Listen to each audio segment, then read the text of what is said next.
film footage that I will chop up for you guys and send so that you can do this in the future. Yay! Okay, amazing. I know, fantastic. So we're gonna start on our hands and knees, and we're gonna do what are called hip cars, like you're driving a car, but the CAR stands for controlled articular rotation. So we're taking the joint through its full range of motion, okay? So let me angle this down. So you're gonna be on your hands and knees, and we're gonna just start with one side. We'll do it 5 or 6 times, and then we'll move to the other, okay? You're gonna bring that knee forwards, keeping the back nice and stable. We're gonna open the hip to the side, keep that heel close to the bum, all the way back and around, and then backwards through the same range, extending, coming through, knee comes close to the elbow, and back down. And again, so forwards, open, keep the heel close, keep that heel high, and then sweep back through. So you'll notice that your body, keep going here, is starting to probably shake in certain parts of this movement, certain areas of this range where maybe we are weakest, or maybe we have less mobility and less range. For me, I find it right here, right as I'm abducted, this position's called, and externally rotated. This is our glute medius that we really want to turn on, side of our hips. Should be starting to burn now. So mobility is a lot more work than flexibility because we are asking those muscles to turn on and not just statically hold. Good. Woo, shake it out. Try the other hip. I'll do this one facing the camera just so that you can see how high I do get. So you're coming forwards with that knee and then trying to draw a big circle with that kneecap and then backwards and through. Good. Mobility is great also for giving you a little bit of a check-in with yourself. So this can be included in your self-care. If you guys have a self-care routine or you're trying to find one, it's the new year, right? Maybe one side is a lot tighter than the other. And so if that's the case, on your own time, you would spend maybe a bit more on your left side if you notice your left hip doesn't make as quite a big of a circle as your right hip. You'll also notice that it's accumulative. We are using our muscles. So the more of these repetitions you do, the more of a workout your hip mobility becomes, or your thoracic mobility becomes a workout. Good. Woo, shake it off. Nice. So if you have a chair beside you or a desk or a couch, you're gonna use that for a bit of a support for this next one. You're gonna be up nice and tall. We're gonna do it tall kneeling now. So you're gonna come forwards, you're gonna start with your foot flat. You're gonna come up off the ground, sweep that heel out to the side, as if you're trying to come over a hurdle, and then back through. So this is an advanced version of the movement. Again, listen to your body. If your body's like, nope, this is too much, go back to those hands and knees ones, that's totally fine. We want to respect what limits our body does have and just gently guide them into improving, not jump in the deep end. Lovely. One more on this side. Fantastic. Good, flip it around. So you'll notice it's the furthest leg from the base of support that I have. You can also be doing this holding onto a chair like right in front of you, if that feels more stable. Good, this side up, sweep. Again, maybe in this position you find it might be a little easier because we can lean a bit, we can cheat a little bit in our torso lean as we go through this range. For a lot of us, our glute medius don't turn on very well and very frequently in our days. We don't ask them to challenge the amount of length and strength that they require. So they could be a lazy muscle. This one tends to fire those up. Nice, one more. Buns of steel, everybody, buns of steel. Good, okay. Nice. So the next one we're gonna do, I'll tilt this down a little bit so that you can see the ground. We're gonna find a position with our feet. We're gonna make a little 90 degrees in both knees. So you'll notice 90 here, 90 there. If your knee's close to your other foot, just make sure that we're lengthening them out.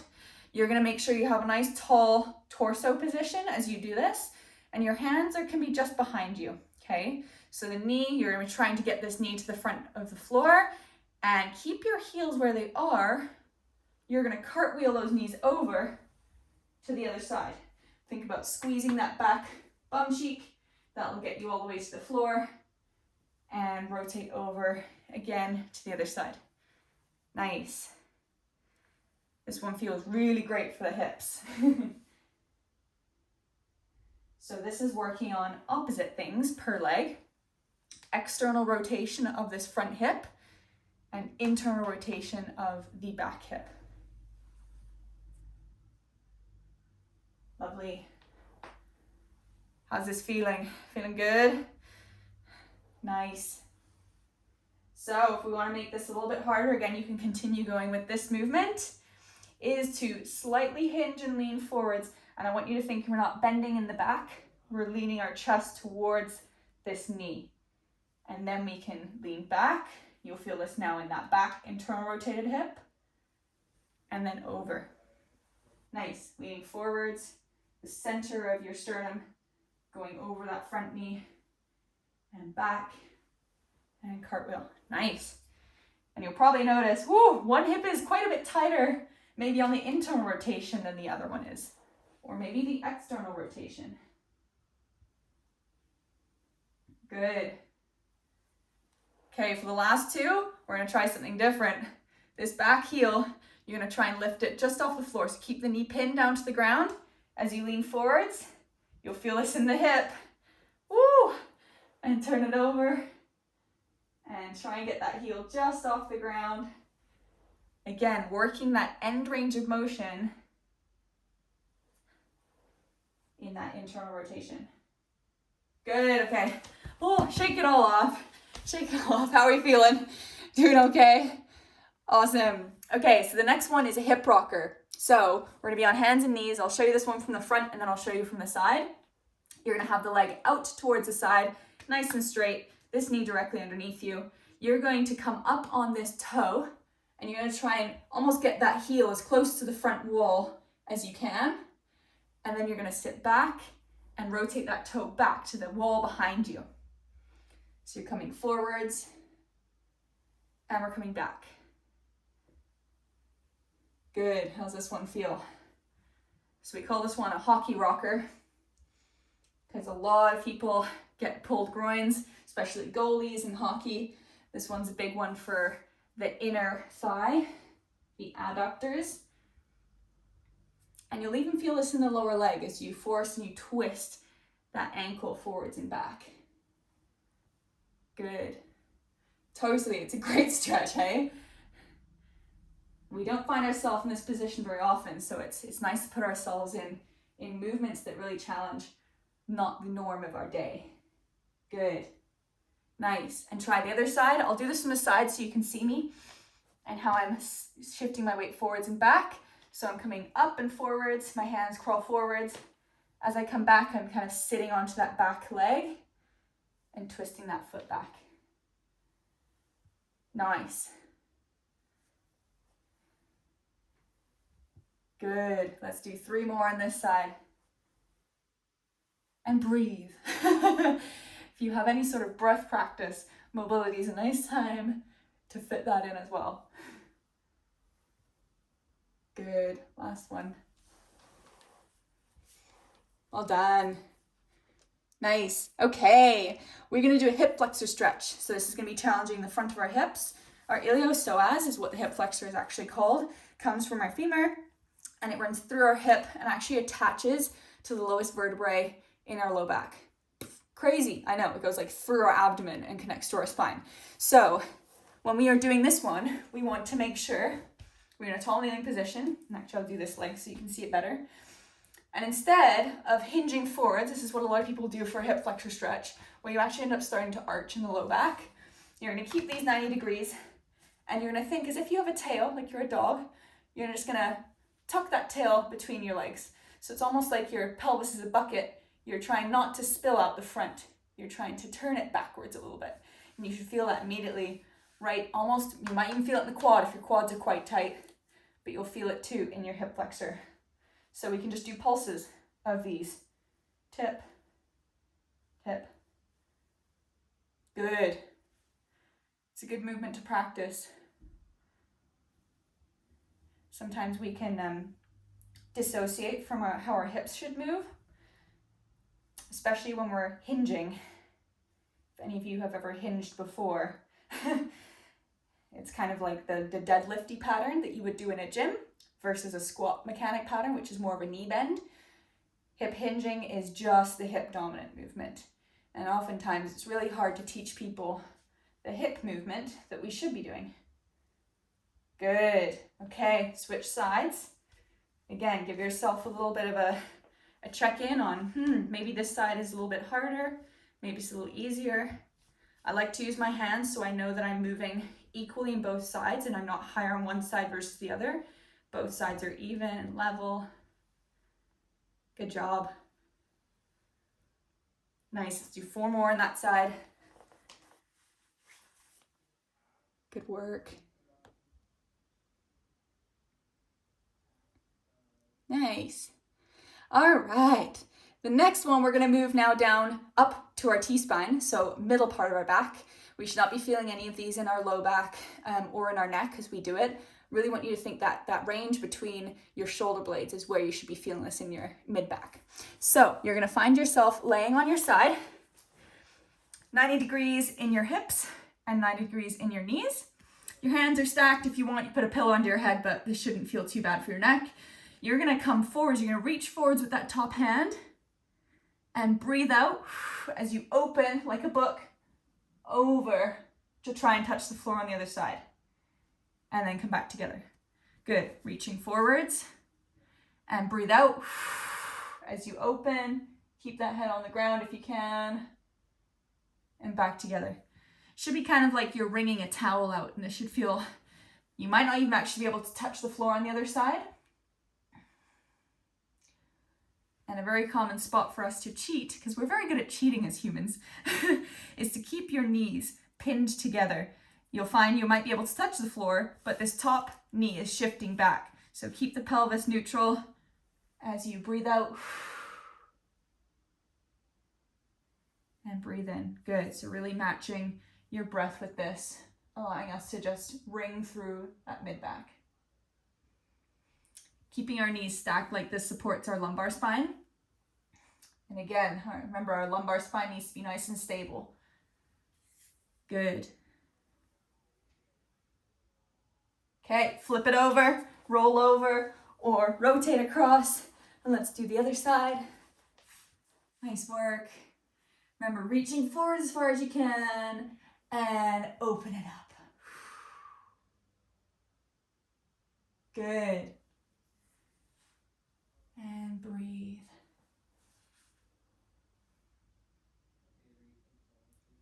Nice, 2 more. So with all of these, we have nice control through our whole movement. Good job. Okay, the next one's gonna ask for more muscles to be involved. This is also called the world's greatest stretch, and it is for a reason.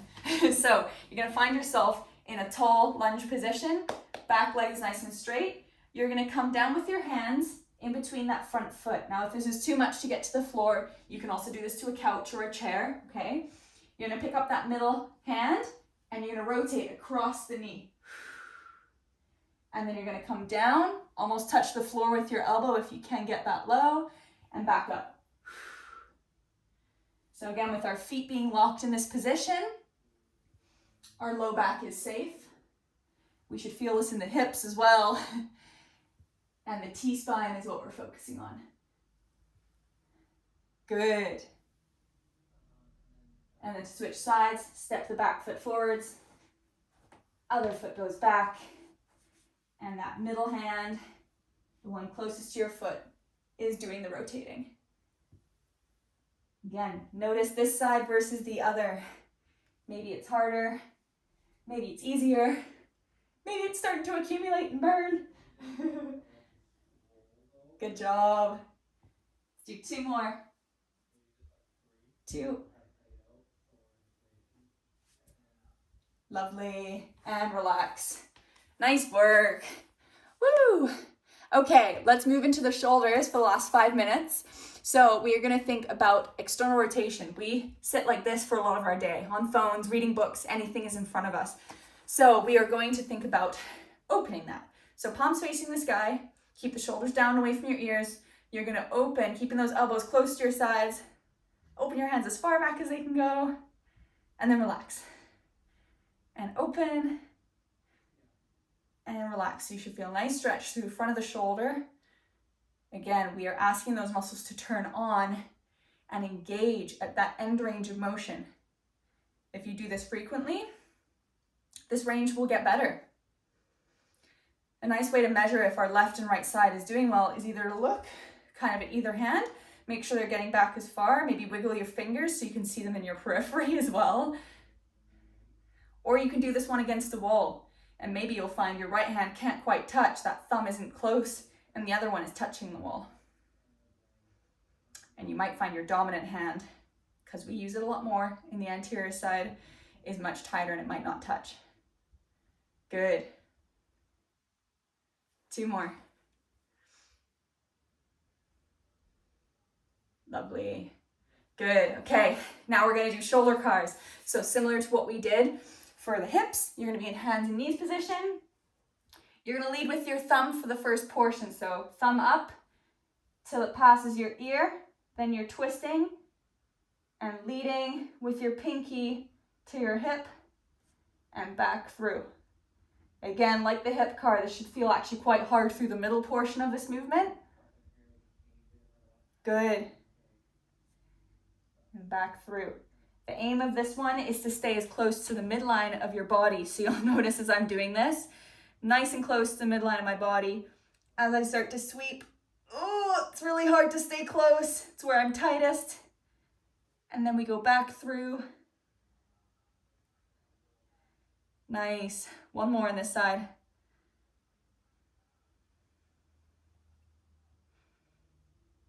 Good. Okay, switch it up, shake it out.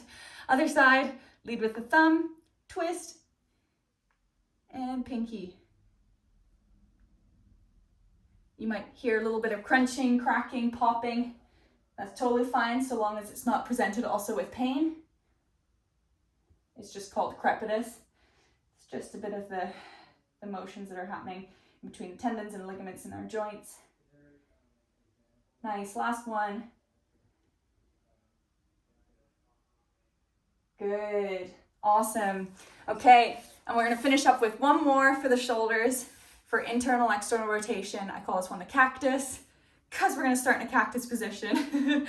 From here, we're gonna keep our elbows shoulder height, and you're gonna come down, palms come internal rotation, and then up, and you're gonna go as far back as you can, external rotation. Nice, you'll probably feel this in your traps and your shoulders, as well as in the front side of your chest. Good. So again, this one is a nice one you can also do against the wall, and you might find on internal rotation, maybe one hand doesn't touch the wall, or maybe it doesn't even get close. Good. And breathe. Nice. Good, 1 more repetition. Lovely, shake it out. Good, okay, I think we got time for 1 more. I want to show you 1 more. So we're gonna call this one WY, because that's what you're doing. It's like the YMCA. So you're gonna start with your elbows nice and close to your sides, and you're trying to get your palms in line with your body. Try not to pop out through the ribs, keep the ribs tucked. From here, it's almost like you're sliding up against the wall into a Y position, and then you're squeezing those elbows right back down. So again, it's kind of like you want to be one flat line, as if you're doing this against a wall. You can do it against a wall if you have a wall close to you. Little W's and Y's. Nice. You might find at the top it's really hard not to come forwards and stay in line. Good. One more. Nice. And shake it out. Good job, you guys. Ooh, which one felt like the best stretch?